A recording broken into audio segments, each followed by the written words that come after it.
Namaste, I am Dr.S.Jayaraman. I am a consultant pulmonologist.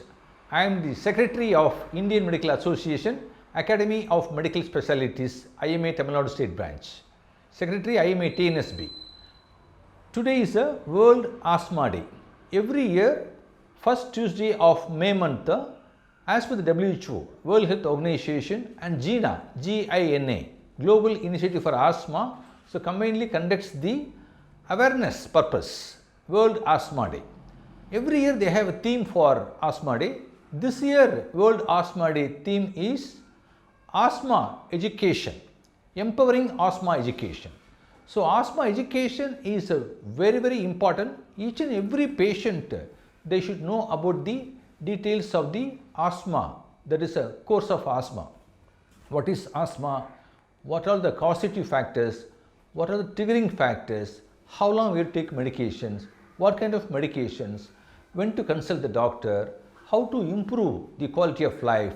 There are a lot of things about the asthma. In general, asthma is a fully controllable disease. Asthma by definition is a reversible obstructive airflow disease. This is a paroxysmal, predominantly nocturnal and early morning disease. So the main asthma symptoms you all know very well as per the GINA. There is a dry cough, mostly late night and early morning, and whistling sound. Wheezing is one of the main symptoms, and chest tightness. These three are cardinal symptoms of asthma. So usually asthma starts from the childhood. There are two types of asthma mainly. One is the allergic asthma. This is very common.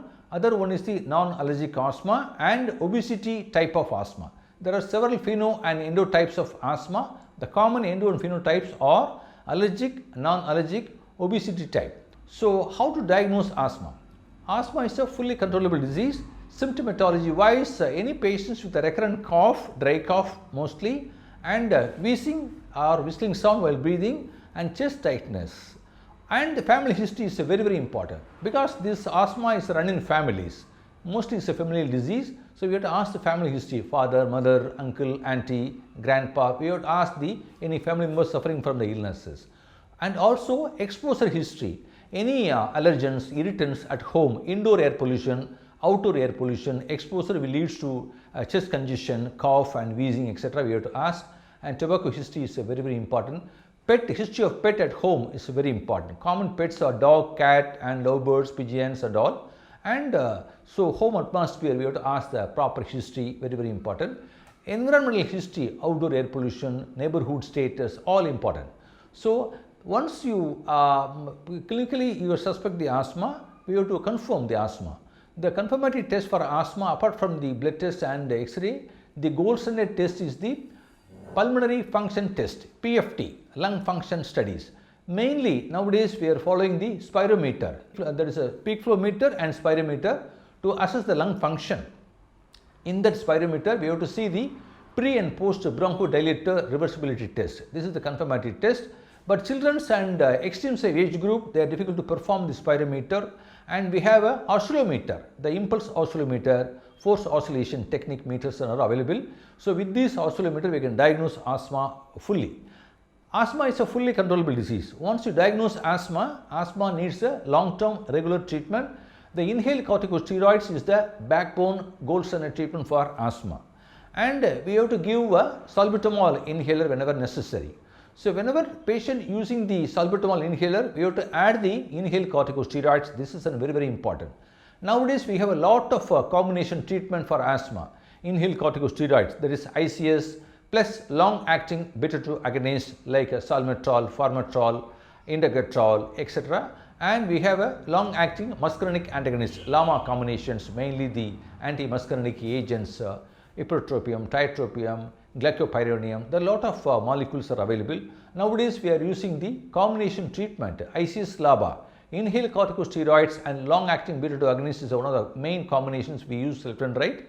If in the case of severe asthma, we have to use the triple therapy in a single dose, which contains the combination of the inhaled corticosteroids, long-acting muscarinic antagonist and long-acting beta-2 agonist, LABA, LAMA and ICS. So this is the treatment is very important. The prime treatment once you diagnose asthma is important is the prevention, avoidance of allergens. Awareness of allergens is very important. We have to avoid allergens, we have to avoid irritants, we have to avoid infections. So we have to wear the face mask whenever you go to the polluted, air polluted areas, and we have to take vaccinations properly against influenza and pneumococcal, and we have to continue the inhaled medications regularly as per the consultant's asthma specialist opinion. So this way we can control the asthma fully. So as per the GINA guidelines, there are two tracks of management, step 1 and step 2. So we have to follow adequately. Whenever a patient requires inhaled salbutamol, we have to use the inhaled corticosteroids. So corticosteroids are the backbone treatment, and we have to treat other comorbid conditions, mainly the rhinosinusitis, allergic rhinitis, and GERD, gastroesophageal reflux disease, and obesity, sleep apnea. Obstructive sleep apnea is one of the common comorbid conditions associated with asthma, so we have to control effectively. In the case of difficult to control asthma or difficult asthma, these are the comorbid conditions we have to rule out. Avoidance of smoking is very important. Inhaler technique, we have to teach the inhaler technique is very important, and give the spirometer and the peak flow meter. Peak flow meter is equal to thermometer for the temperature reading. The peak flow meter we have to give to the patient and ask them to record daily. So subjectively, objectively they can measure the peak flow rate, peak flow meter rate. It's a very important tool, and the vaccinations part is very important. So this way we can manage the asthma. Every year the asthma GINA guideline, GINA as well as WHO are conducting the awareness day called World Asthma Day. So today is May 7th, this is the first Tuesday of May month. We call it as World Asthma Day. So empowering asthma education.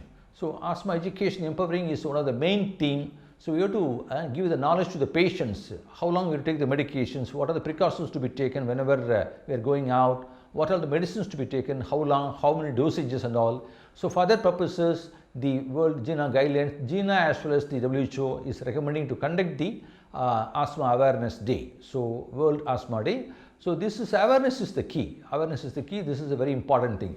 In a nutshell, asthma is a fully controllable disease, needs a long-term treatment with the inhaled medications, mainly inhaled corticosteroids and inhaled long-acting beta-2 agonist. The short-acting beta-2 agonist like a salbutamol inhaler, whenever necessary in between we can use it. But monotherapy using the SABA is there is a completely we have to avoid to prevent unnecessary morbidity and mortality. So India is a very high asthma burden country in the world. So we have to take care of our patients by proper education and proper treatment. This is the motto and mantra behind the World Asthma Day. So thank you very much. I am Dr. Jayaraman. I am a AMS Secretary of Indian Medical Association, Tamil Nadu State Branch. Namaste.